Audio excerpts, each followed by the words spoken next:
más importante, que es la de qué hacer ante la provocación. O sea, el gran tema jurídico normativo de la inimputabilidad, no es que sea muy frecuente, pero es el gran tema, tampoco es absolutamente infrecuente, hay casos todos los años, no es un tema tan raro.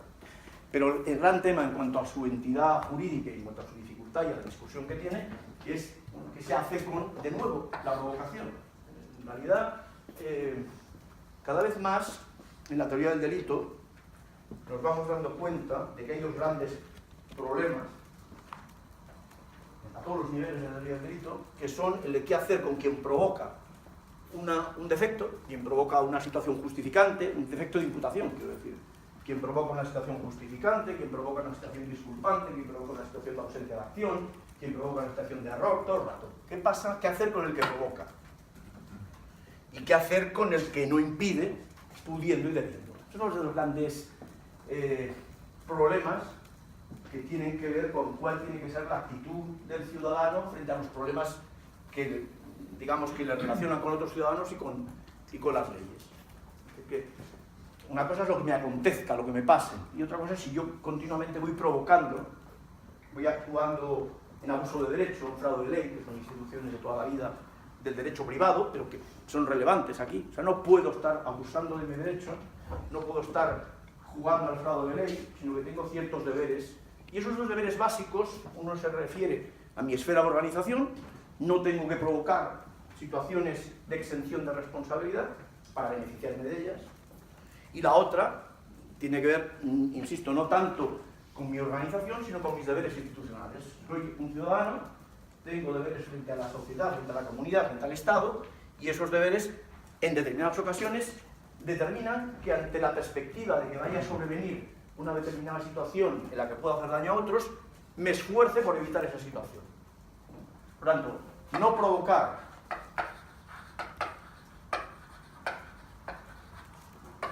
y evitar serían dos deberes muy importantes de un ciudadano en la antesala de las infracciones de normas. Y aquí tenemos la infracción de la norma, aquí tendríamos el comportamiento antinormativo, que podría llegar a estar, digamos, a dar lugar a una ausencia de responsabilidad. Bueno, pues yo aquí, en esta fase previa, esta fase 1, tendría un deber de no provocar situaciones, aquí, de defecto, que podrían dar lugar a lesiones de bienes, a infracciones de normas, no provocar situaciones de defecto y tratar de evitarlas. Las dos cosas, no provocar, uno, y dos, tratar de evitar. Como ven, la posición que aquí se dibuja es una posición de un ciudadano activo. Es lo que llamamos republicanismo desde una perspectiva de teoría política. O sea, yo no soy un sujeto de derechos, no estoy reclamado todo el rato tumbado en el triclinio que me den derechos, sino que tengo deberes. Soy un ciudadano de la República Romana, que es de donde viene el republicanismo, no viene de cosas más recientes. Bueno, pues entonces, dentro de esta posición jurídica política, aparece, pues, seguramente el problema que dio lugar durante siglos a una de las mayores discusiones en la que todavía estamos metidos, que es el de las provocaciones de situaciones de ausencia de culpabilidad, la provocación de la inimputabilidad. Tenemos aquí una situación de trastorno,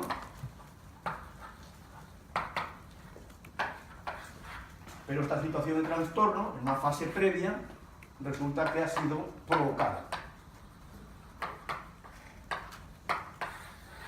¿Es este un problema exclusivo de la culpabilidad? No. Como les decía hace un momento, está en toda la teoría del delito. ¿Qué se puede provocar? Se puede provocar la ausencia de acción,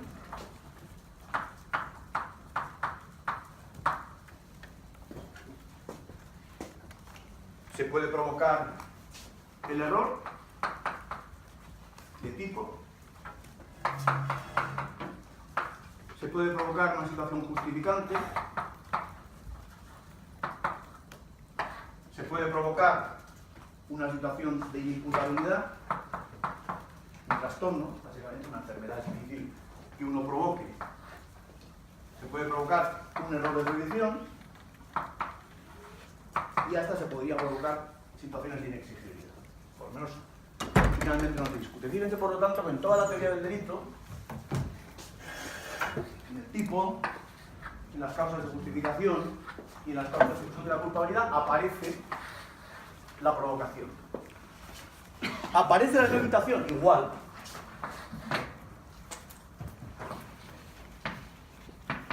La no evitación contraria a deber, sí, porque yo puedo darme cuenta de que me está sobreviniendo un ataque epiléptico, ese es el ejemplo de la ausencia de acción, y sin embargo, pues no tomar la medicación instantánea o no alejarme de las fuentes de peligro, siendo así, por ejemplo, detener el coche que estoy conduciendo.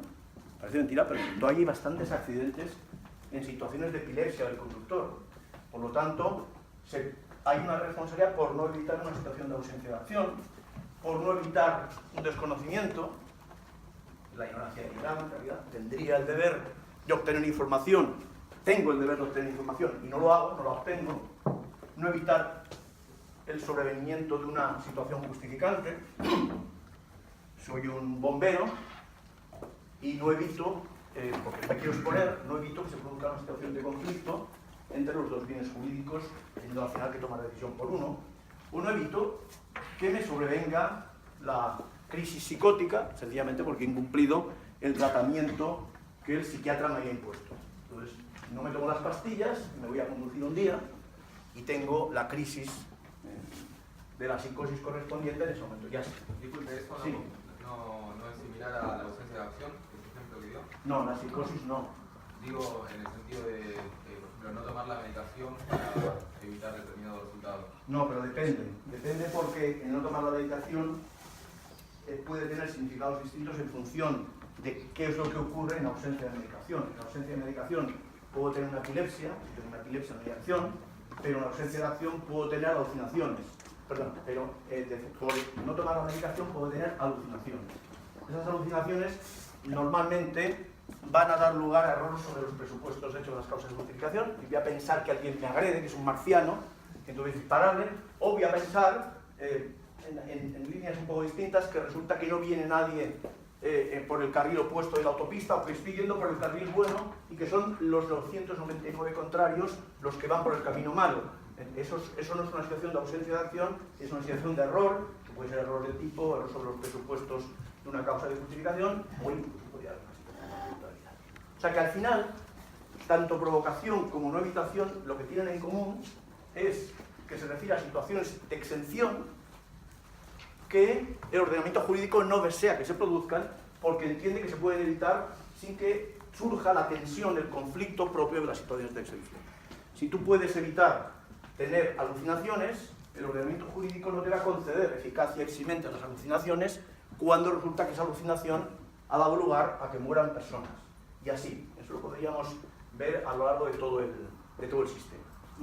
Por lo tanto, la estructura del actio liber in causa, que es la ya en la que nos vamos a adentrar, la estructura del actio liber in causa no es una rara avis, no es una cosa rara en la teoría del delito, sino que es un reflejo más frecuente, que los tribunales han tenido más tiempo y más siglos para dedicar atención, pero es un reflejo de un problema que está en toda la teoría del delito, y por eso he hecho hincapié en que estos dos fenómenos, que es lo que se llama la provocación actio libera in agendo, o sea, ahora trataré de explicar un poco más sobre esto. Actio libera in agendo, que es la provocación, y esta, la nominación, actio libera in omitendo.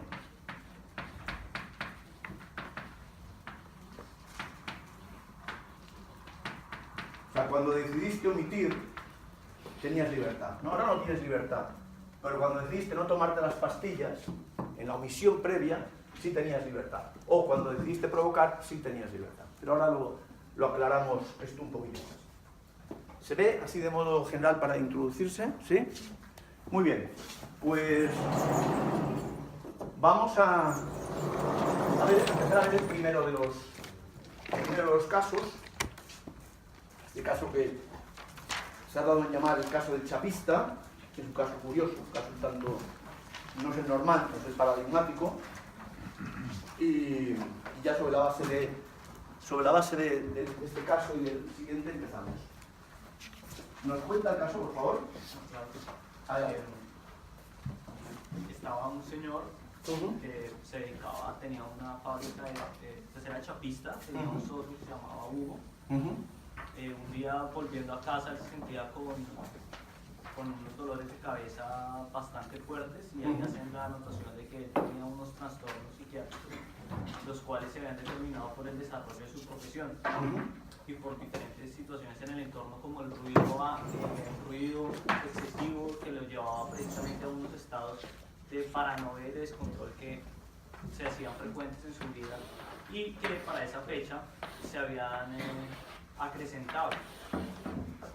El señor, estando en su casa, le manifiesta a su esposa que tiene bastante dolor de cabeza y reparte con su familia, cenan juntos. Su hijo menor, su hijo tiene otitis y por lo tanto le molesta el ruido que el vecino está haciendo por un reproductor de música que tiene alto volumen. Igual a él le está fastidiando la situación y le manifiesta a su esposa que pues está molesto por el alto ruido que le genera al vecino y que le está incomodando en su dolor de cabeza y que lo está afectando. Se van a dormir, él trata de dormir, pues se queda abajo toda vez que no puede dormir y su esposa baja y le dice que su hijo no puede dormir por la otitis y por el ruido que está generando. En ese momento él le dice a ella que vaya y hable con él porque él está indispuesto y no quiere ir. Ella accede y va y habla con el vecino. En ese momento él va subiendo las escaleras a recostarse y cae en cuenta que no es como su función adecuada como esposo dejar ir a su esposa sola y decide ir a donde el vecino a acompañarla. En ese momento toma un destornillador de una proporción considerable y mientras la esposa habla con el vecino le dice que no hay ningún problema y que él va a bajar el sonido del reproductor de música, él salta a la barda del vecino y lo comienza a agredir con el destornillador en varias ocasiones. El vecino pues trata de repeler la acción y en ese momento pues él no, mejor dicho, él sigue en el ataque.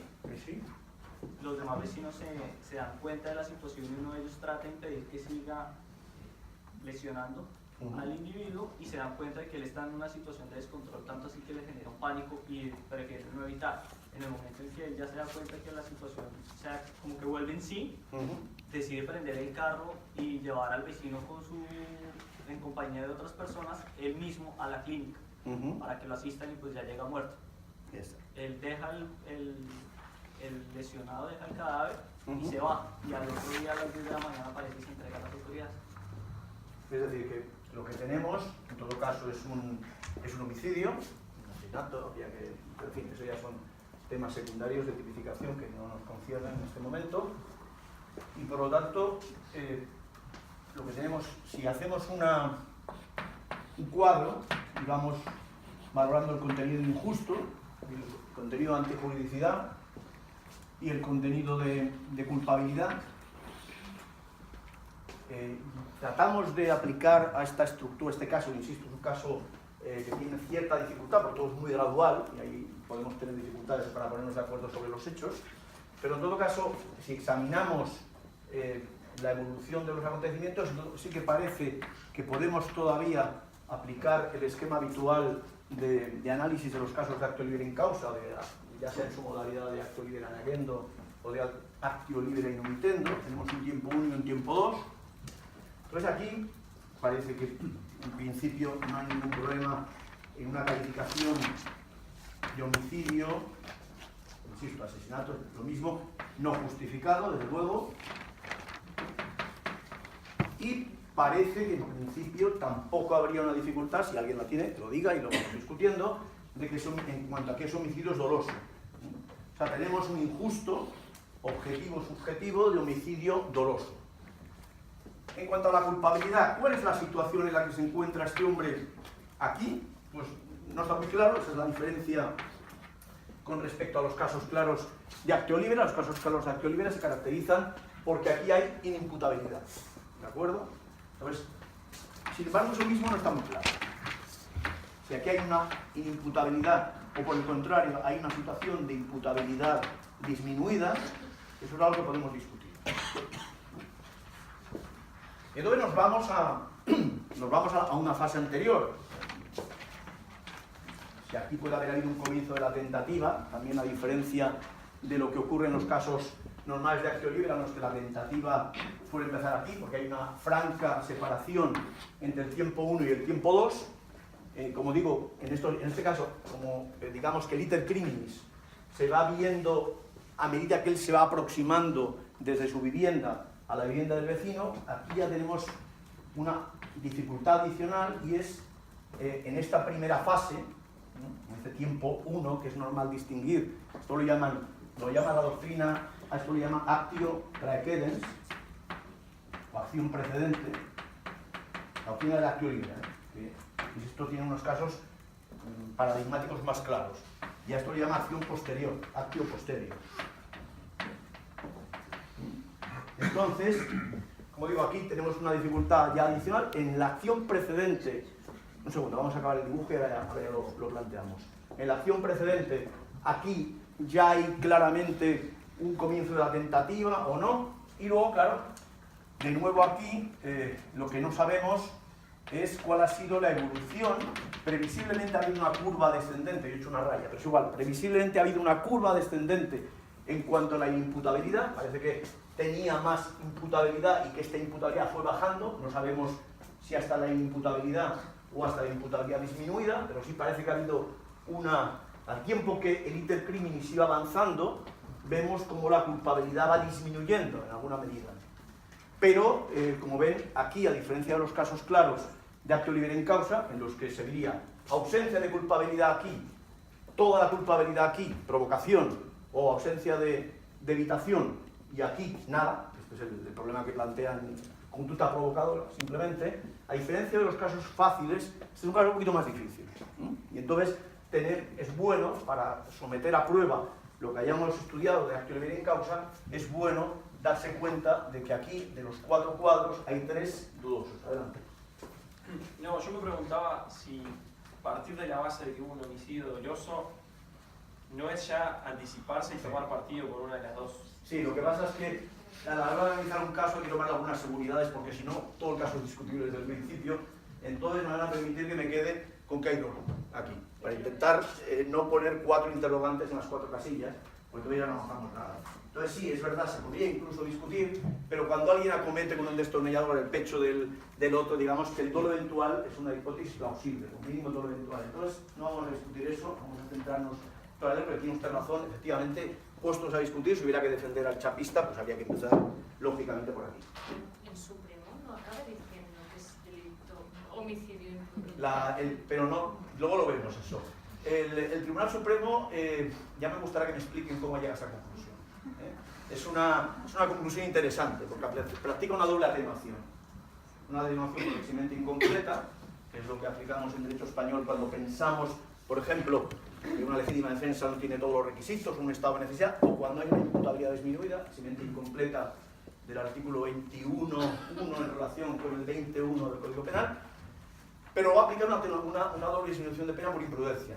Entonces hay que ver cómo cuadra la imprudencia. Yo tengo una hipótesis de por dónde va el Tribunal Supremo, pero en fin, creo que eso tampoco es lo decisivo ahora. Primero analicemos el caso y luego veamos cómo lo ha resuelto el Tribunal Supremo y vemos si estamos de acuerdo o no, pero sobre todo lo que pretendía es que vieran el caso en su estructura fáctica y la dificultad de reconducir un caso así, un caso complejo en el que todo es gradual. Decía su compañero, es que hay dolo aquí, pues no lo sé, creo que sí, pero no estoy seguro. Entonces, como todo es gradual, no estará claro. Primero, me emborracho, ¿no? Ya saben que los casos de actio libera son como muy elementales, luego se reproducen mucho. Pero fase 1, me emborracho, por lo tal, aquí, beber. ¿Esto que supone? Que mediante beber provoco la embriaguez, y en la embriaguez mato a otro. Ya está. Estos son los casos de actio libera, los más fáciles. La actio libera inhabendo clásica, dolosa.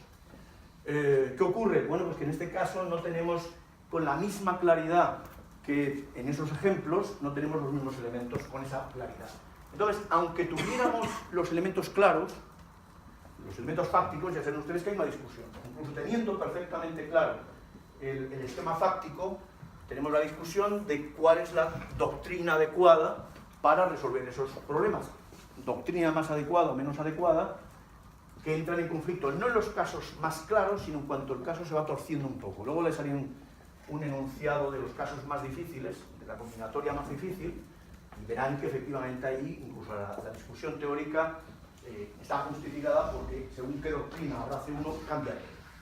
Ahora bien, me parecía, como les decía, interesante que ante un caso que se sale del patrón común, y realmente es el caso más raro que he visto sobre actio libre in causa en la jurisprudencia del Tribunal Supremo, por eso lo he puesto, claro, que es raro, entonces interesa, sirve de test, entonces tenemos que despejar estas incógnitas. Ese es de momento el trabajo. Luego discutiremos sobre las doctrinas en lo que haya tiempo hoy y si no el próximo día. ¿De acuerdo? Bien, entonces ahora puede empezar usted, ya que ha tomado la palabra. ¿Qué ha pasado aquí? Relléneme, hago una propuesta para que sus compañeros discutan, despeje las tres incógnitas. A ver. ¿Por cuál empezamos? Por donde usted quiera. O sea, en el momento en el que él coge. Un momento. Hay provocación, o sea, hemos hablado antes de que estas estructuras en realidad se reconducen todas a una provocación o a una no evitación. Esto es un poquito más difícil también en esto. Entonces, ¿a qué se parece? ¿A una provocación de una situación de alteración mental eximente, atenuante? ¿Es una provocación o es que el sujeto no ha evitado? Y cuidado, porque si es provocación hay que identificarla, pero si no es, si es una no evitación, hay que demostrar, hay que decir por qué tenía deber de evitar y cómo podía haber evitado. ¿Qué ha hecho mal? A ver, esa es al final la primera pregunta intuitiva que nos tenemos que hacer es ¿qué ha hecho mal este hombre? Algo ha pasado. Entonces, ¿qué es lo que ha hecho mal? Ese hacer mal, que es la infracción de un deber secundario, o sea, de momento no mataba a nadie, pero algo hace mal, ya en esta situación por aquí, algo hace mal. Luego ya veremos qué calificación tiene, etc. Eso es la infracción de un deber secundario. No es la infracción de la norma, porque la infracción de la norma se produce cuando mata a otro, independientemente si es doloso, culposo, lo que sea, ahí viene la infracción de la norma. Pero lo que trata de poner de relieve en todo esto que les he contado en estos minutos que llevamos es que antes de la infracción de la norma hay otros deberes, que llamamos deberes secundarios, y es lo único que estamos de acuerdo, luego algunos le llaman incumbencias, otros llaman directamente en alemán Obliegenheiten, es igual. Lo importante es que son otros deberes y que son deberes que operan antes. Son deberes de estar bien. O si estás mal, no te metas en líos. De alguna manera esta es la idea. Deber de estar bien.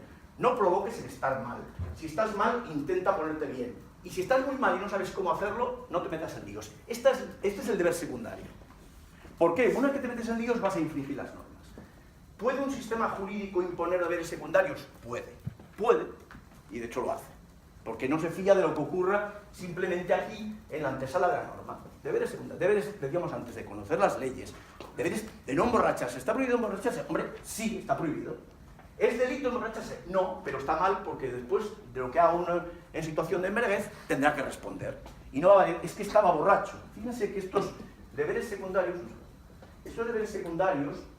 en realidad están ahí para decir, y luego no me digas que estabas borracho. No me lo digas, porque no te voy a aceptar.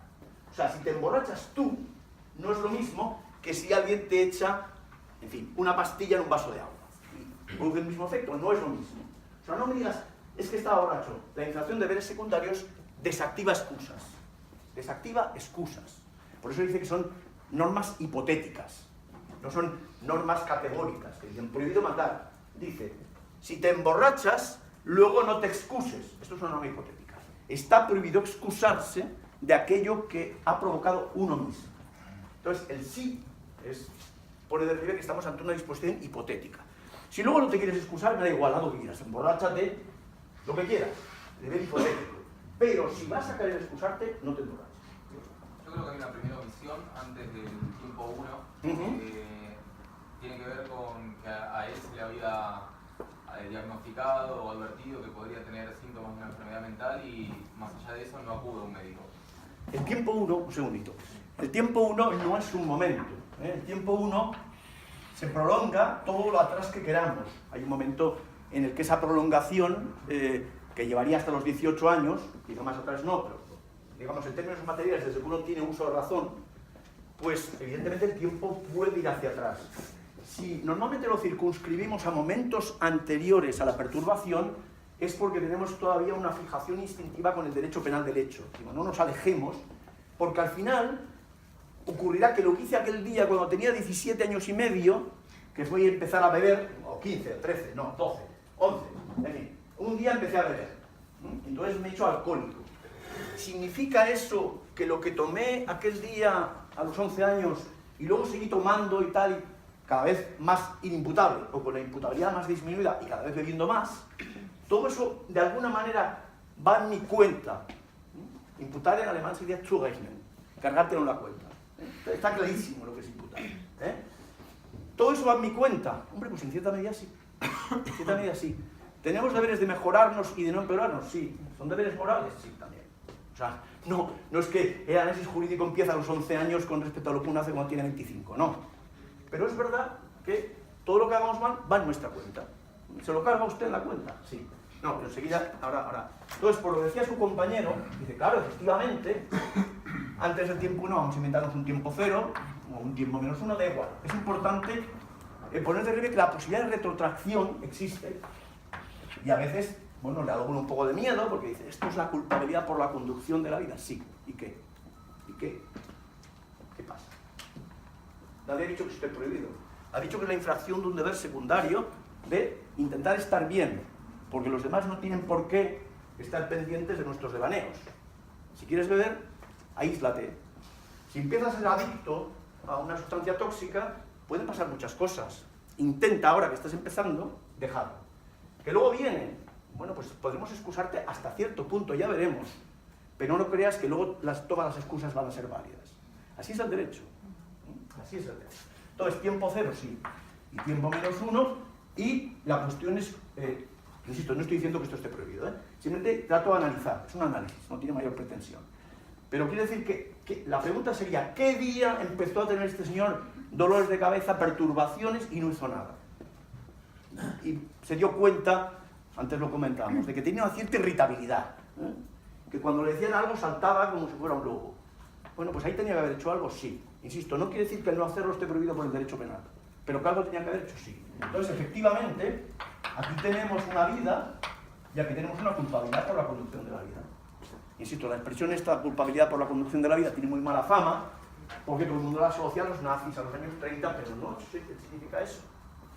De hecho, los anglosajones en Estados Unidos, en Inglaterra, siguen hablando de culpabilidad por la conducción de la vida y nadie se mete con ellos ni le llama fascista. O sea, tratemos de separar el análisis de las valoraciones y luego ya. Por lo tanto, ciertamente algo pasó el primer día que este señor decidió no ir al médico, cuando su carácter se iba agriando, cuando su carácter se hacía insoportable, cuando tenía ganas de partirle la cara al primero que le iba a dar la contraria. Bueno, igual, si no recuerdo mal, la defensa alega que no había tenido conductas similares a las del hecho, ¿no? No había sido agresivo, tal vez sí, irritable, pero no haber llegado a ese Pero bueno, punto. eso ya son cuestiones tácticas en las que no nos vamos a poner de acuerdo. Interesa un poco tener el esquema. ¿Se puede uno retrotraer hasta ver posibles omisiones? Esa es la pregunta al final. ¿Uno puede retrotraerse en busca de omisiones? Sí. ¿Serán estas omisiones punibles? Seguramente no. Es decir, todo eso hay que tenerlo, pero estructuralmente es bueno remontarse, como ha hecho usted, y pensarlo. Tenemos aquí a sus compañeros, lo buscan. Diga. Que yo creo que el hecho fundamental del tiempo 1 es cuando está molesto y dice su mujer, oye, y le dice su mujer, no salgas, que estás muy alterado. Entonces él se da cuenta que está alterado, ya voy yo. Y él decide irse a dormir. Pero fíjense que por un lado, disculpe la interrupción, fíjense que por un lado tenemos lo que comentaba su compañero, es decir, desde el punto de vista de la no evitación, pues habría sido quizás razonable consultar a un médico, en fin, algún pequeño ansiolítico, no sé, cosas de estas. Pero por otro lado, hay un elemento activo, pero que no tiene que ver nada con la provocación ni con la no evitación de la enfermedad, o de, no sé cómo llamarlo, enfermedad, trastorno, da igual. Lo importante es que aquí surge ese otro deber que les comentaba. Si estás mal y no sabes cómo resolverlo, no busques conflictos con otras esferas jurídicas y no vayas a casa del vecino. Ese es un deber distinto, que es el deber, sencillamente, es un deber muy fáctico, muy poco normativo. y es una estructura un poquito distinta de la propia actio libera. Pero efectivamente, a la omisión de consulta médica, ahora aparece el tema de que ni siquiera se limita a quedarse, no se limita a quedarse en su casa, sino que se va a casa del vecino. Digamos que hay un elemento que vamos a decir, aquí sí que parece, situando aquí, casi en lo físico de la vivienda, casi el cuadro invita a pensar, estuvo en su casa y ¿cuándo empezó a irse a la casa del vecino? ¿No? En la parte objetiva, en la parte de injusto que tenemos aquí puesta, ¿no? Bueno, pues es verdad que aquí hay ya de entrada hay una imprudencia, y de aquí sale la imprudencia del Tribunal Supremo, ¿no? La imprudencia dice, vamos a ver, estando tan alterado como estás, irte a casa de un vecino que ha fastidiado a tu mujer, a tu niño con otitis y a ti mismo, es una imprudencia. O sea, uno no puede, digamos, propiciar colisiones con otras esferas jurídicas en una situación en la que el riesgo de lesión es muy fuerte. Entonces, por lo menos, aquí se podría decir, el ir a casa de un vecino ya supone infringir deberes de cuidado, ese deber que les decía que está infringido es puro deber de cuidado, de prevención de situaciones futuras peligrosas, y probablemente es de aquí de donde el Tribunal Supremo saca la imprudencia. Pero luego, adelante, sabes que disculpe, es lo que pasa, yo digo lo veo, pero luego no lo veo, adelante. No, en relación a esto último que decía, yo creo que lo que infringe en el momento uno es la norma de cuidado que le dice no coja un elemento peligroso. A todo esto, en este no se limita a ir, es que encima agarra el destornillador, sí. Con la advertencia de la mujer que le dice no vayas, y yo creo que la advertencia de la mujer le da para darse cuenta, o sea, a ver si me explico. En cierto modo ya está delimitando con una cierta culpabilidad en ese momento, que en ese momento aún no ha tenido el cortocircuito del que habla. Sí, porque aquí podemos decir hay un trastorno leve, aquí podemos, insisto, todo esto es muy provisional, pero aquí hay un trastorno leve que probablemente se va agravando hasta no sabemos por la propia retroalimentación de ese señor, y entonces fíjense que hay un momento en el que tenemos un trastorno leve y una conducta que es imprudente.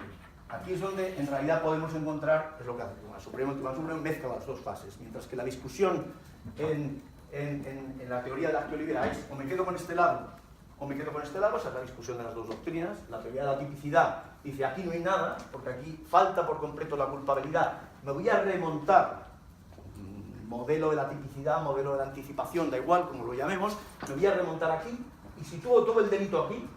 Modelo de la excepción dice no, el delito todo está aquí, lo que pasa es que aunque hay exención, eximente de responsabilidad, la provocación la desactiva. Entonces esa es la distinción entre los dos modelos, que pueden parecer, bueno, da igual el uno que el otro, no da igual, en los casos complicados es muy difícil, los dos modelos tienen sus dificultades, pero lo interesante del caso es que en este el Tribunal Supremo combina y probablemente tiene razón.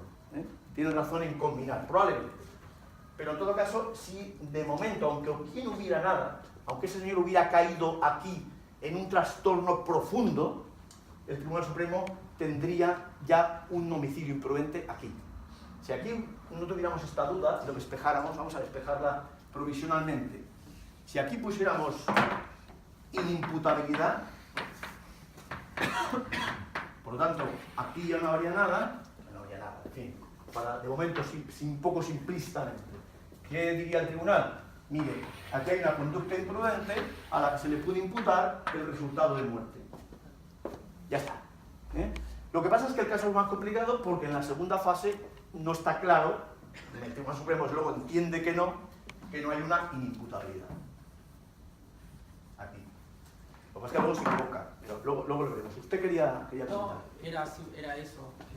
Yo veía, me parecía un poco más claro en ese primer momento identificar ya la imprudencia, como él sabía que tenía que comprar un riesgo porque incluso él había estado de vacaciones producto de su estrés, cuando le agarraban el auto creo que también tenía que parar, entonces él sabía que tenía que manejar un riesgo. Y yo creo que ya en el momento de agarrar el destornillador, él ya no sé si estaba en condiciones de controlar ya ese riesgo. No lo sabemos, la verdad es que no lo sabemos, pero... Por eso es que me choca tanto que la audiencia, por ejemplo, diga que es un homicidio ya doloso ya ahí en el primer momento. Es como... A ver, tampoco se tome todo el análisis y luego la valoración que va haciendo el tribunal todo el rato como un...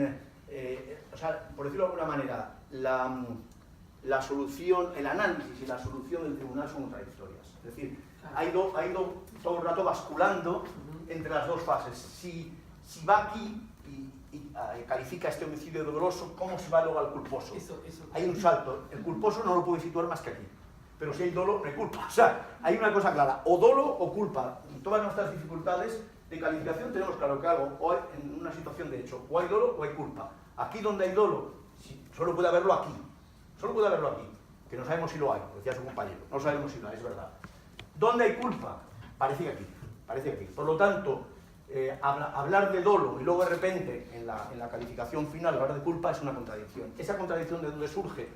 De la dificultad que el caso plantea para quedarse con este lado o con este. A mi impresión final, ya adelanto un poco lo que comentaba antes su compañera, mi impresión es que se ha quedado con esto, ¿no? Porque solo en este caso se puede afirmar que hay una eximente incompleta, es decir, un trastorno que no da lugar a inimputabilidad y una imprudencia. Solo en este caso se da el fundamento para la doble atenuación.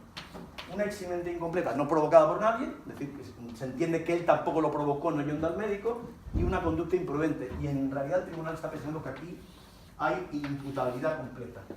Por lo tanto, aplica, el caso, insisto, no se presta a una cosa tan simplista, pero aplica el modelo de la tipicidad, entendiendo que aquí hay una situación de inimputabilidad, que aquí ya no está bien, pero tampoco es que tenga un trastorno completo. Hay una situación de imputabilidad disminuida, y por eso aplica acumulativamente la rebaja de pena por imprudencia y la rebaja de pena por eximente incompleta, que aquí sería imposible. Si se centra en este lado, primero porque puede haber dolo, ciertamente, pero aunque hubiera culpa, meter aquí una eximente incompleta no cuadra, porque él está en un furor. En el último momento pierde por completo el control.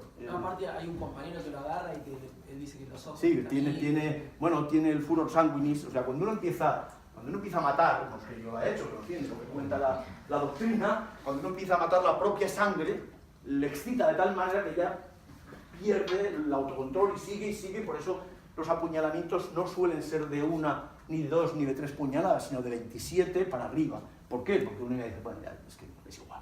Entonces, pero no es que lo diga racionalmente, sino que ya se ve metido lo llaman eso, el furor sanguinis, el furor de la sangre.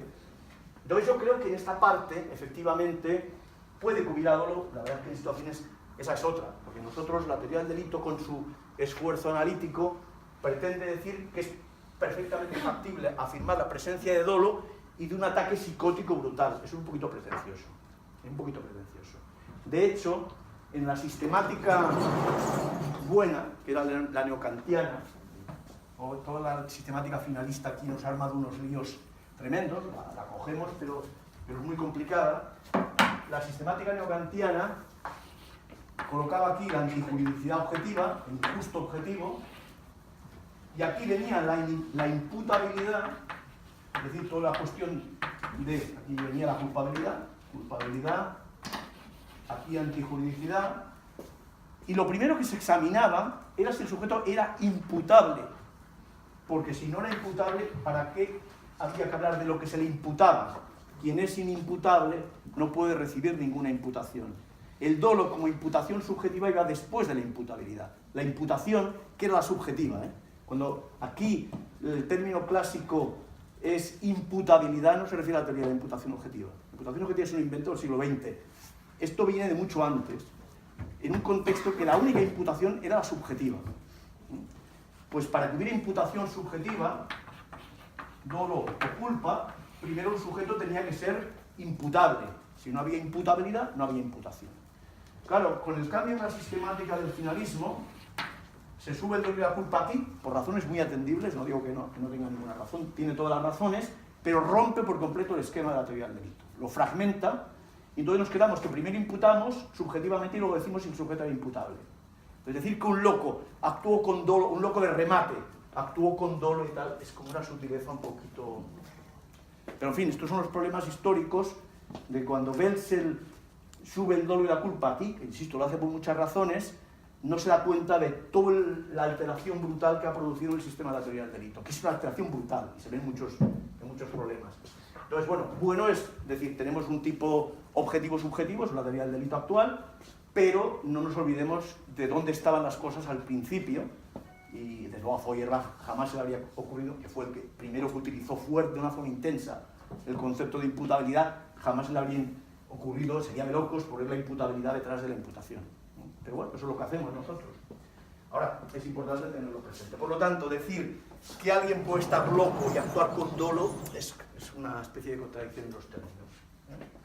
Pero bueno, volviendo al tema, en definitiva, por lo tanto, si nos damos cuenta, el gran problema que nos puede surgir en casos estructurales de actio libera, el gran problema que nos puede surgir es que veamos, en realidad, que no estamos ante la facilidad de compartimentar el tiempo 1 y el tiempo 2, el injusto y la culpabilidad en cada uno de los momentos. Y este caso tiene algo de eso.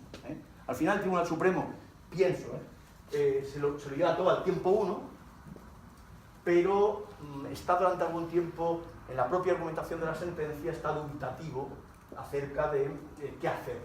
Insisto, también porque un aspecto interesante del caso es que no hay provocación del trastorno, no hay no evitación del trastorno, salvo que eso lo situemos aquí delante, como decía su compañero, y lo que sí hay es una actuación imprudente en contextos en los que no se ha provocado el trastorno y tampoco se podía evitar. ¿Dónde está la imprudencia? En agarrar el destornillador y en irse a casa del vecino. ¿Eso es una imprudencia penalmente típica? Sí, eso sí. Todo lo que haya por aquí, más atrás, es muy relevante para el análisis, pero probablemente no es típico. Esta imprudencia sí es típica. Bien, entonces, ahora ya dejando el caso del chapista, lo que me interesa que vean, antes de afrontar el otro, el de la autopista, es la disparidad de estructuras que nos podemos encontrar una vez que tenemos el cuadrito. El cuadrito ya lo han visto, volvemos a dibujarlo dando por sentado que la distinción entre tiempo 1 y tiempo 2 es una simplificación, que en realidad habría que ir haciendo más cuadritos, en fin, analizarlo con más detalle, pero en fin, establecido esto y que por lo tanto aquí tenemos, no, al revés, había puesto aquí injusto, objetivo-subjetivo, para seguir con la sistemática actual, y aquí la culpabilidad. Bien, entonces decíamos, ¿qué es lo importante? ¿Qué consideraciones tenemos que tener en cuenta para ir combinando, viendo las distintas soluciones de los casos? Partiendo de la idea de que en los casos de actio libera ordinarios aquí hay una imputabilidad, esto es lo único en lo que estamos absolutamente de acuerdo, que para que haya actio libera in causa estructuralmente correcta, aquí tiene que haber un trastorno mental transitorio. Si hay una enfermedad mental, la cosa se complica mucho, podría haber una enfermedad mental, pero básicamente, vamos a poner las dos cosas, por si acaso tengo tiempo de comentarles las dos variantes. Una inimputabilidad por enfermedad o alteración mental y otra por trastorno. Este sería el esquema de la situación de culpabilidad de la gente en el momento en que clava el cuchillo, en fin, hace lo que sea. Y aquí tenemos el tipo objetivo de un delito, no justificado, lógicamente, no justificado. Y entonces aquí hay que tener presente que en el tiempo 2 puede haber dolo o puede haber imprudencia. Por lo tanto ya tenemos una primera variante. Puede haber dolo o puede haber imprudencia. Y esto va a cambiar bastante las cosas. ¿Y aquí qué? Bueno, aquí, en esta fase anterior, puede haber distintas situaciones, pues, en lo objetivo, digamos, de mayor o menor proximidad al bien jurídico, etc. Pero lo importante es que hay dos estructuras básicas, aquí en la fase previa. O bien la acción, es decir, la provocación, o bien la omisión, la no evitación. Y aquí puede haber dolo o culpa, dolo o culpa. Provocación activa dolosa.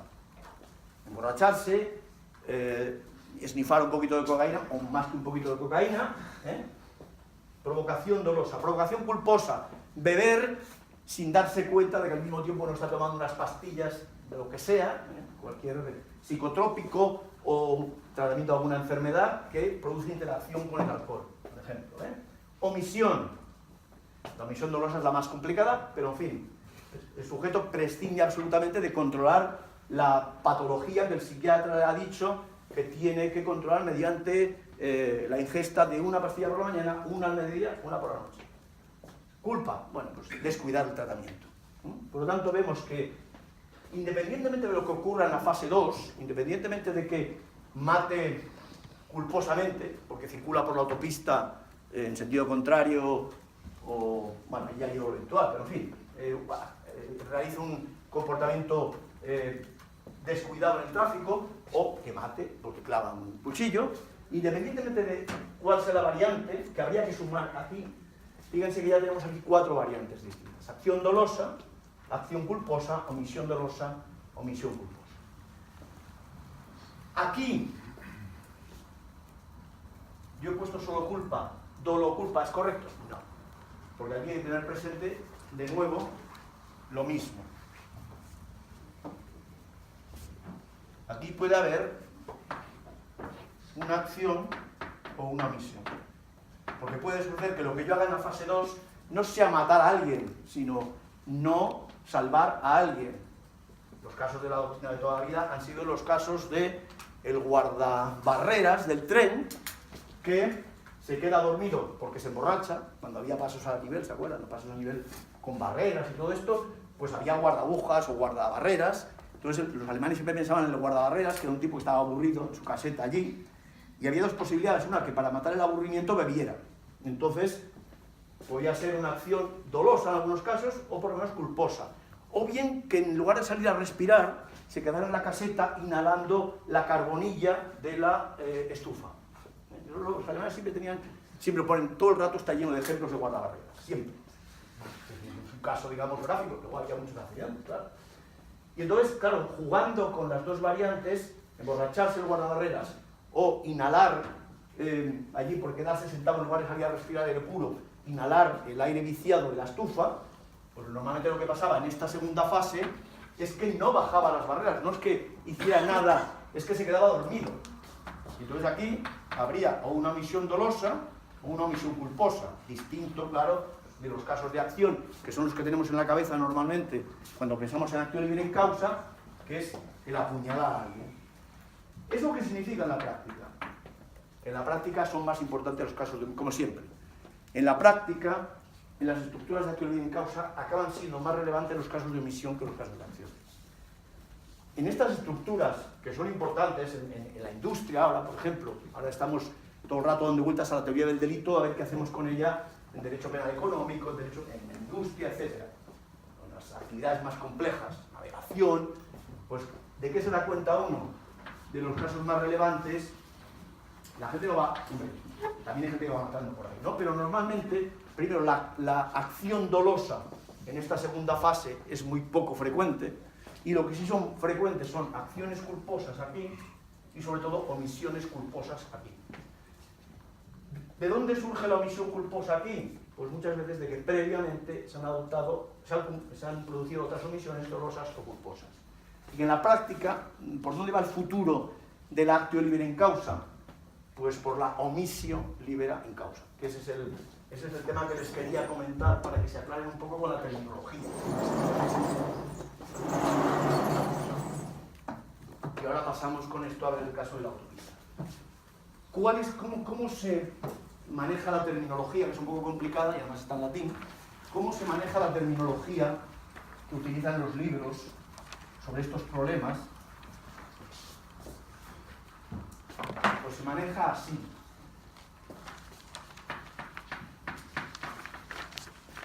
Aquí tenemos la acción de la fase 2, del tiempo 2. Y aquí tenemos el tiempo 1. Siempre se había pensado, como digo, en casos de acción. Fundamentalmente la embriaguez seguida de algún tipo de acometimiento físico. Ese es el caso de la Edad Media, digamos. Entonces, ¿qué decía la doctrina? Decía, esta acción no es libre. Non libera in se. No es libre en sí misma. Esta expresión es muy importante para los autores de la Edad Media. Esto no es libre en sí mismo. Este señor está borracho. Pero, añadían, pero es libre en su causa. Actio non libera in se libera en causa sua. Es decir, algo tuvo que ver. De ahí viene la expresión actio libera in causa. Acción no libre en sí misma, pero sí libre en su causa. Bueno, como digo, posteriormente, en el siglo XVII, los alemanes se dan cuenta de que podría haber igual una omisión aquí. Es lo que tenemos ahí arriba, ¿eh? Entonces, de nuevo, esta omisión no sería libre, porque el sujeto estaría en una situación de imputabilidad o de sueño, de inconsciencia, en nuestro guardabarreras, pero de nuevo sería libre en su causa.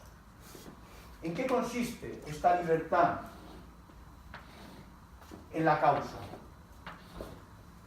Pues esta libertad en la causa, actio non libera in se, se libera en causa sua, puede ser in agendo, cuando el sujeto provocó, era libre, cuando el sujeto bebió, estaba en condiciones de libertad, podía no haber bebido, o in omitendo, cuando el loco no se tomó las pastillas que le había prescrito su psiquiatra, cuando omitió libremente. O sea, la acción u omisión final no sería libre, pero habría libertad en un momento, y libertad siempre quiere decir ausencia de culpabilidad, perdón, ausencia de inimputabilidad, es decir, libertad, imputabilidad, en una acción o una omisión, y lo mismo aquí. Esa omisión puede ser no libre en sí, el guardabarreras que no las baja cuando viene el tren, puede que no fuera libre en sí, pero sería libre en su causa, porque el guardabarreras, in agendo, se emborrachó. O puede que no fuera libre en sí, porque antes el guardabarreras no se emborrachó, sino que lo que hizo fue ir inhalando tranquilamente con el calorcito, ir inhalando los tóxicos de la estufa, in omitendo. Si ustedes juntan todas estas variantes y le suman dolo y culpa, en cada una de ellas les salen 16, si no me equivoco, 2, 4, creo que sí, salen 16 o 32 estructuras. Solo cuando vemos las 32 estructuras de actio libera nos vamos dando cuenta de los problemas que surgen. ¿En qué casos? Sobre todo en los casos en los que hay acción en fase previa y omisión en la fase última, o viceversa. Hay omisión en fase previa y acción en fase última, y además el tipo subjetivo no coincide. Aquí hay dolo, aquí hay imprudencia y hay dolo, o sea, todas las combinaciones que se les puedan ocurrir. Bueno, las que hay, insisto, creo que son 32.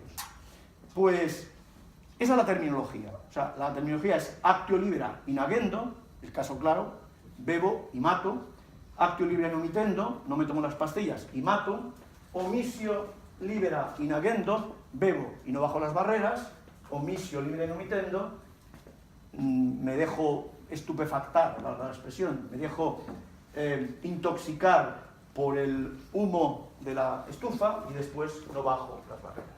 Evidentemente, estos casos son los casos paradigmáticos, académicos, luego todo esto, claro, pues tiene muchísimas dimensiones, distintas dimensiones, en los casos prácticos de todos los ámbitos. ¿Se ve esto? ¿Sí? Vale, vamos al caso de la autopista. A ver, por aquí. Usted, por favor, el caso de la autopista, ¿nos lo cuenta? Sí. Cuente. Un señor, creo que más señor, conduce y en dirección contraria a la autopista. Iba, no sé si es Madrid, pero iba en dirección contraria, porque venían los demás conductores.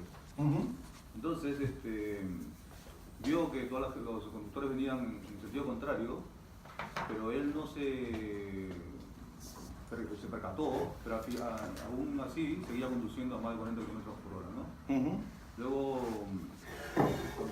con la creencia de que los conductores, que él estaba yendo por sentido correcto, pero eran los otros conductores los que iban en sentido contrario y que querían matarle, ¿no? Entonces, en esa situación, llegada a una intersección, hace que una señora, un Renault me parece, pierde el control y se vaya al sentido contrario y choque contra un Volkswagen, me parece, y en esa acción mueran las dos personas, ¿no? Luego el señor siguió conduciendo, a pesar de eso, a pesar de los dos accidentes, y luego la policía lo detuvo. Posteriormente, se dice que este señor pues, padeció una esquizofrenia. Es decir, aquí, de momento, lo que podemos situar en el tiempo 2 es que aquí se producen la influencia psíquica de una esquizofrenia, y aquí, que si tomamos siempre aquel injusto y la culpabilidad, partiendo de que no son situaciones justificadas ninguna, pues aquí tenemos homicidios, ¿no? 2 personas que han muerto, nos saltamos los detalles de imputación objetiva que se pueden dar en el caso, pues aquí tenemos el homicidio, y entonces aquí, ¿qué tenemos? Culpa, dolo, ¿qué ponemos aquí? ¿Qué es partidario que pone usted? Pues yo pensaría que es dolo, Hemos, por lo tanto, una disyuntiva. En este caso lo defendió, no lo acusó un amigo mío, de Madrid, y él acusó todo el rato por dolo eventual. Dolo eventual, sí. Imprudencia. Esa es la tesitura. Esto es la fase 2. La fase 2 nos podemos poner más o menos de acuerdo. Si alguien tiene dificultades o tiene dudas, que lo diga y lo modificamos. Podríamos decir, bueno, pues en el momento de ir conduciendo, este señor está bajo los efectos de su patología psicótica, una esquizofrenia, y piensa que va por el carril correcto de la autopista, y es más, piensa que los demás van por el carril contrario. Luego que además el que va a matar aquí no tiene tanta relevancia, en otros casos puede ser muy importante, cuando piensas efectivamente que el vecino del cuarto izquierda es un marciano que te quiere matar, entonces puedes dar un error sobre los presupuestos de una agresión, sobre los presupuestos de la legítima defensa, un error sobre la agresión ilegítima. Pero aquí no, aquí todo eso es menor, lo importante es que él cree que va por la derecha, ¿no? Va por la derecha. Y en ese contexto, digamos, mata a alguien y, en principio, aquí tenemos la duda, yo creo que efectivamente hay más datos para hablar de lo eventual de matar, pero en fin, insisto, aquí podemos discutir y no va a cambiar sustancialmente el análisis. Una pregunta. Sí. ¿Pero la inimputabilidad por la esquizofrenia no barre el dolo y la imprudencia? Sistemáticamente, ya le decía que si tuviéramos la sistemática neocantiana, el análisis secuencial nos llevaría a analizar primero la esquizofrenia, y si la esquizofrenia fuera, como parece, una psicosis, digamos, con un elevado nivel de influencia, entonces ya es que no, la cuestión del dolo y de la culpa ni siquiera se plantea. La cuestión es que la secuencia de la sistemática finalista obliga a pronunciarse primero sobre si hay dolo o si hay culpa y después sobre si hay inimputabilidad. Pero, de todas maneras, su pregunta tiene sentido y le diré por qué. Normalmente, la doctrina, voy a borrar esto. Normalmente la doctrina parte de la idea de que la enfermedad mental, el problema psíquico, psiquiátrico de la enfermedad mental, tiene su lugar sistemático en la culpabilidad. Todos partimos de la idea, ¿hay un enfermo mental? Bueno, pues entonces, a la culpabilidad. Esto no es así, esto es falso. Una cosa es, de nuevo, ¿se acuerdan las primeras pizarras que pintamos ahí? Decíamos, una cosa es el fenómeno empírico, una cosa es el fenómeno biopsicológico, y otra cosa es la repercusión normativa. No hay ninguna obligación, es más, es erróneo, asociar al fenómeno biopsicológico de la enfermedad mental una repercusión solo en la culpabilidad. Eso es falso. El fenómeno de la enfermedad mental, como el del trastorno, enfermedad o trastorno, da igual, es un fenómeno transsistemático. ¿Eso qué significa? Que tiene repercusiones en distintos niveles del sistema. Como tiene distintas repercusiones en el sistema, la cultura, que veremos a partir de la semana que viene. La cultura, es decir, el carácter de un determinado sujeto condicionado por su etnia, por sus distintas condiciones caracterológicas, no hay que verlo solo ni en el error de prohibición, ni en la colisión de motivos, no, hay que verlo en todos lados, hay que ver por dónde aparece. En el caso de la enfermedad, el primer lugar donde aparece es en la ausencia de acción. Lo decíamos antes, hay enfermedades mentales que producen inconsciencia, digamos, la epilepsia. En el momento del trastorno epiléptico agudo, esa persona está en una situación de inconsciencia o en todo caso de involuntariedad, no puede hacer nada, distinto de lo que hace. Ausencia de acción. Hay casos en los que la enfermedad mental lleva, en ese sentido tenía usted razón, lleva a la propia ausencia de dolo, incluso de culpa, pero vamos a quedarnos de momento con la ausencia de dolo. Un niño pequeño, esto lo suelo decir para poner ejemplos a veces muy sencillos, pero que son muy gráficos. Un niño pequeño de 4 o 5 años que agarra unas tijeras y se las clava a su hermanito de 1 o 2 años, no es que sea un inimputable, es que no tiene dolo, porque no conoce las leyes causales, no sabe que tijera más muslo igual sangre, no lo sabe. Lo aprenderá enseguida, el tortazo que le da a su madre, lo va a aprender, pero vamos, en cuestión de segundos, pero de momento no lo sabe. Entonces le falta el dolo a una persona con una disminución intelectiva crasa, importante, lo que se llamaba antes oligofrénicos, que ahora está prohibido, por supuesto, utilizar esas expresiones. Los oligofrenos que es mente pequeña, y tampoco se trata de ir diciendo por ahí eso. Pero una persona con coeficiente intelectual, muchas veces lo que ocurre es que no conoce las leyes causales, o no conoce las leyes de la motivación, no conoce los mecanismos del mundo exterior. Lo correcto, por tanto, es excluir el dolo. O puede faltar el dolo de tipo negativo, es decir, puede faltar el conocimiento de la ausencia de causas de justificación. Eso lo podemos dejar en el libro. Puede faltar, o así sucesivamente. Y desde luego al final, ponemos aquí, puede que dé lugar a inimputabilidad. Por lo tanto, la enfermedad mental no solo da lugar a inimputabilidad o imputabilidad disminuida. Antes puede dar lugar a otras exclusiones de elementos del delito. Ahora bien, ¿es fácil hacerlo? No es fácil. No es fácil porque llegar a la conclusión de que este psicótico carecía de dolo en el momento de actuar, y su psicosis era tan intensa que no podía discernirse si sabía o dejaba de saber. Insisto, para los neocantianos esto era comodísimo, decían, es inimputable y ya no entró en más detalles. Ahora, como nosotros nos vemos obligados por la taxonomía del delito, nos vemos obligados a pronunciarnos primero sobre esto que hace normalmente la gente, se va directamente aquí, dice, presupongamos que había dolo, me da igual, porque me sirve, en todo caso, para la decisión de inimputabilidad, me va a servir igualmente para las medidas de seguridad, si es lo que necesito en este caso, y por lo tanto no hay mucha discusión. Pero respecto a lo que usted decía, pues sí, en muchos casos de enfermedades mentales no hay dolo. No hay dolo. Es un esquema de análisis parecido al del modelo de disección, ¿no? Sí, sí. Lo que pasa es que es más general, cuidado, no, coincide en algunos aspectos, pero esto ya es más general. No es decir, se trata de preguntarse si ese criterio de la doctrina dominante, según el cual hay que examinar primero una cosa y después, eso para estudiar en segundo año de carrera está muy bien, porque así solo aprende uno, pero luego las cosas no son tan sencillas. Es decir, pensar que primero hay que examinar el dolo y luego la inimputabilidad y luego el error de prohibición, todo está mucho más mezclado de lo que parece. Bueno, está clarísimamente mezclado. Por eso ha habido, a lo largo de la historia, ha habido momentos en los que la doctrina ha dicho, ¿por qué no lo vemos todo a la vez? Ha habido momentos en los que la perspectiva de la totalidad. Ahora estamos en uno de esos momentos.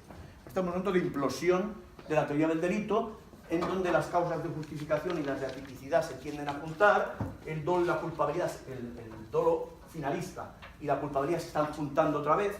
O sea, estamos en un movimiento, en términos académicos, antifinalista en ese sentido. Hay que juntar las cosas más. Es lo que se está discutiendo en este momento.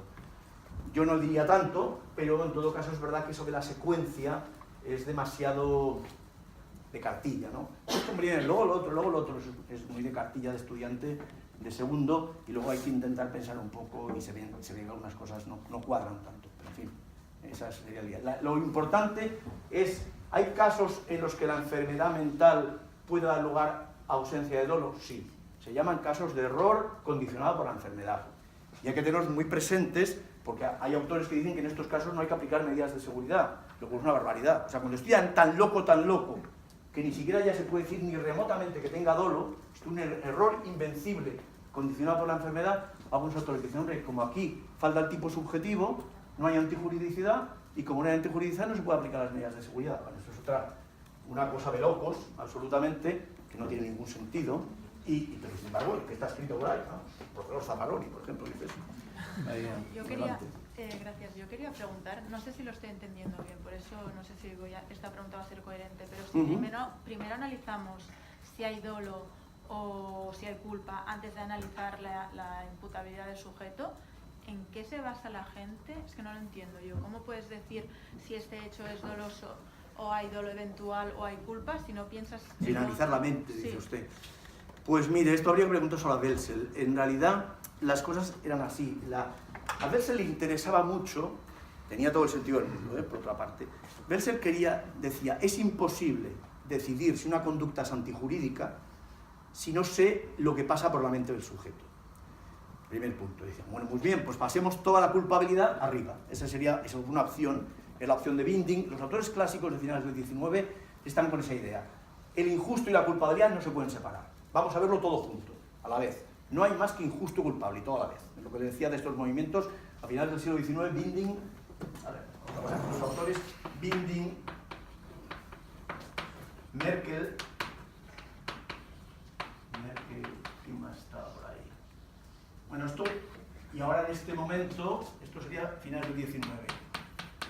Había más, pero estos son los dos más importantes. Y ahora, a principios del 21, pues probablemente de los más representativos en este momento es Pavlik. Pavlik escribió en 2012 un libro que se llama El injusto del ciudadano, y dice, bueno, es que no puede haber injusto sin culpabilidad. No, es que no veo cómo. Bien, eso es correcto, está muy bien, vamos a juntarlo todo. ¿Qué hizo Belser? Belser dijo, no, pero es que pasar toda la culpabilidad, no. A mí me basta con conocer la finalidad. De ahí viene el finalismo. Me basta con conocer la dirección de voluntad. Por lo tanto, me voy a eliminar todos los temas de enfermedades mentales, todos los temas de colisiones. Simplemente quiero saber cuál era la finalidad del sujeto. ¿Puede el loco tener una finalidad? Y Belser y Armin Kaufmann, sobre todo. Belser es el que construye el finalismo, pero el que lo desarrolla de forma dogmática es Armin Kaufmann. Bueno, Armin, para distinguirlo de Arthur Kaufmann.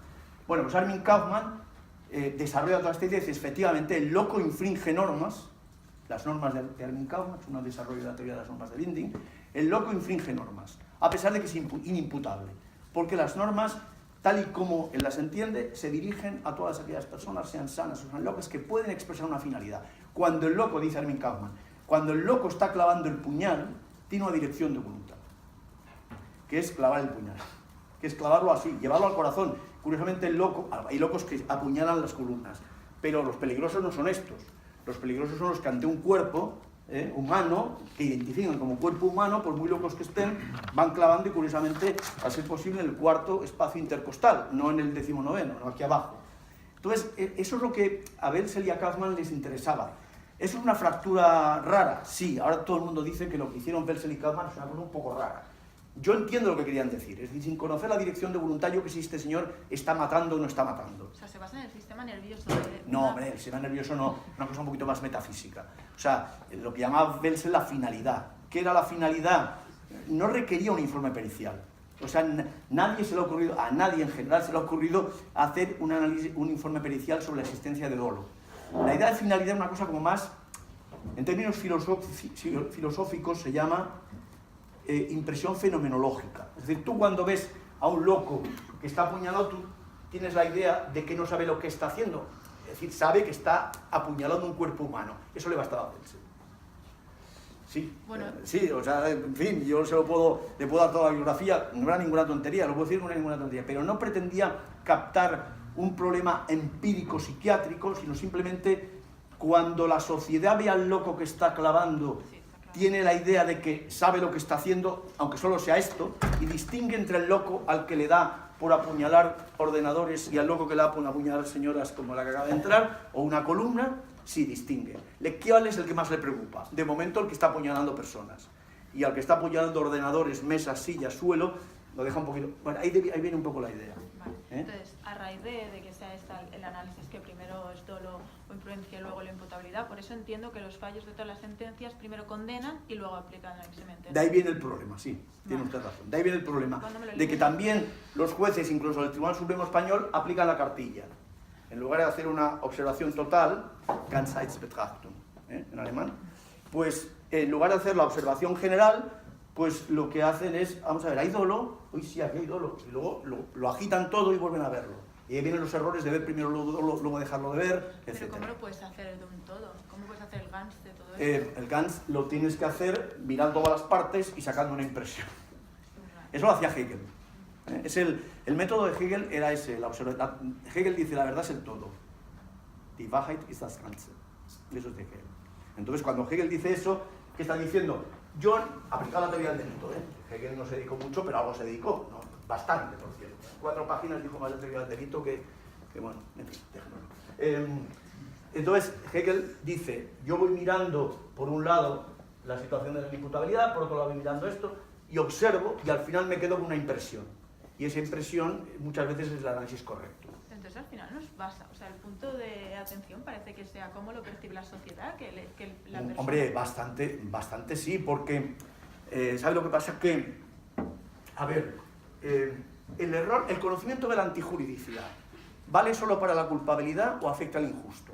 ¿Es igual de grave, es igual de antijurídica la conducta de quien obra sabiendo que lo que hace está prohibido que lo que hace el que no sabe que está prohibido? ¿Qué nos parece como más contrario a derecho? Lo primero, Por lo tanto, parece que el error de prohibición afecta también al injusto, porque lo tenemos en la culpabilidad. Y así, o sea que si nos pusiéramos ahora a hablar, usted diría, sí, estoy de acuerdo, todo está más mezclado de lo que parece.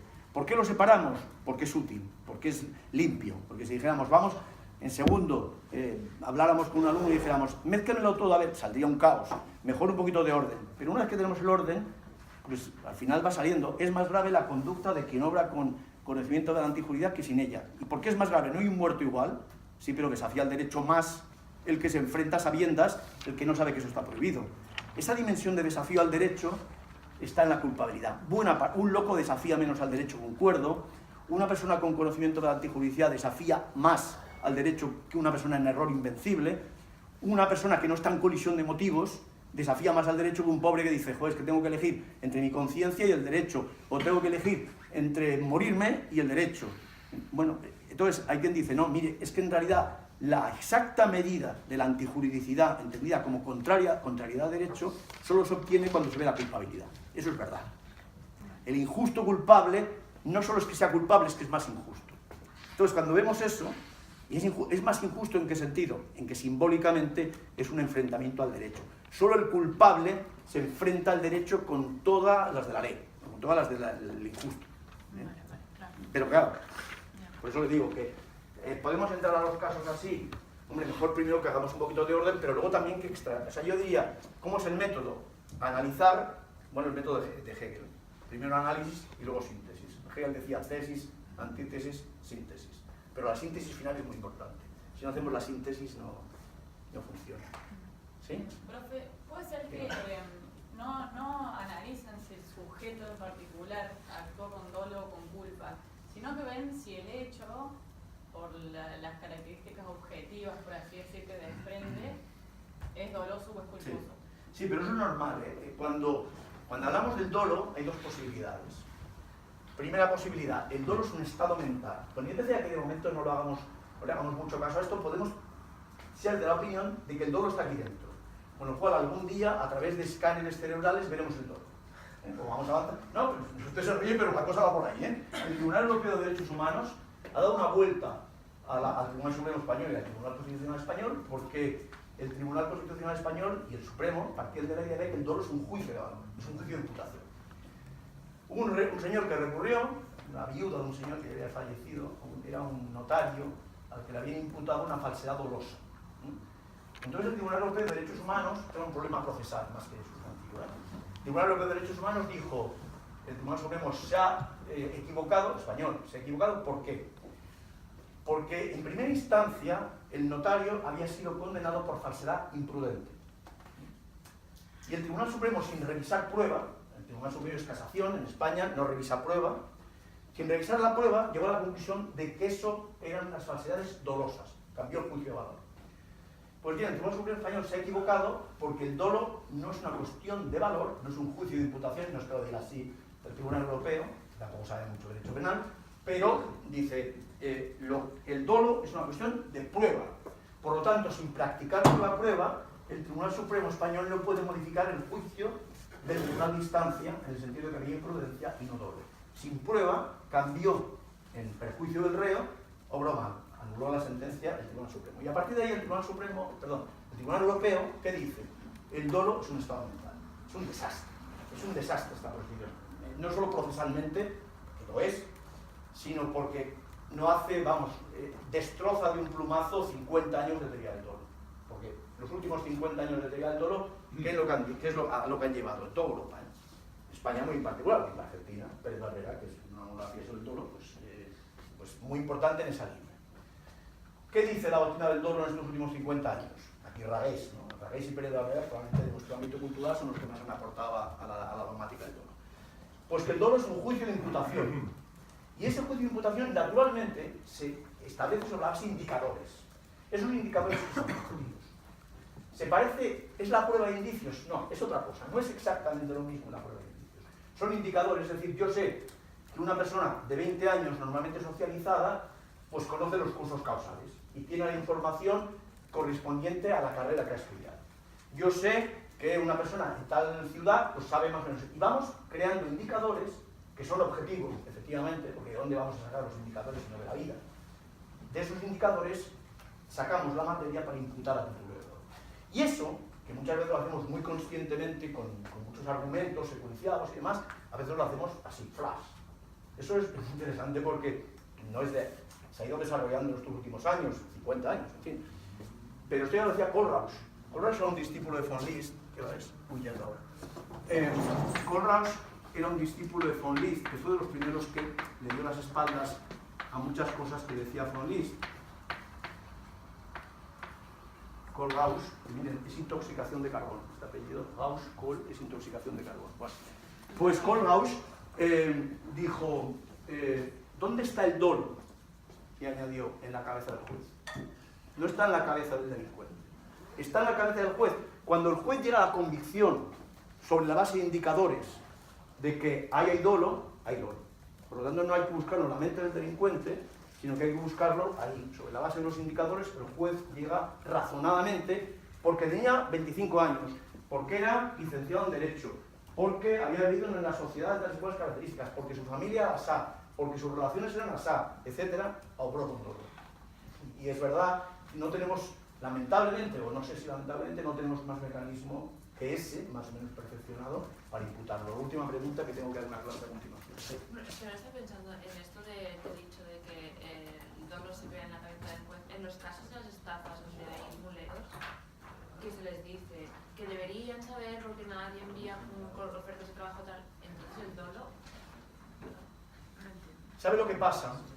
Que esa es, todavía es el elemento adicional, y es que el dolo, precisamente porque se imputa, yo se lo puedo imputar en función de las exigencias de conocimiento que requiere una determinada sociedad.